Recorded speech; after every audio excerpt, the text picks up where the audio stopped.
दोस्तों नमस्कार, आप देख रहे हैं BR26 खेसारी और BR26 खेसारी चैनल में आपका स्वागत है।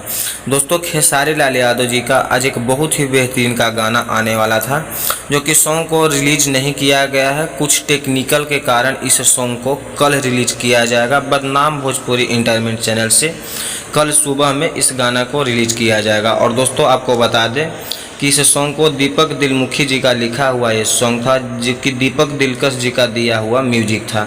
खेसारी लाल यादव जी का गाया हुआ ये सॉन्ग है, जो कि बहुत ही बेहतरीन का होने वाला सॉन्ग है, अहिरान बम। और दोस्तों आपको बता दें कि फिलहाल टीजर को रिलीज किया गया है। आप लोग टीजर को देखिए बदनाम भोजपुरी इंटरटेनमेंट चैनल से, जो कि बहुत ही बेहतरीन का टीजर है। आप लोग फिलहाल टीजर को सुनिए और ढेर सारा प्यार दीजिए।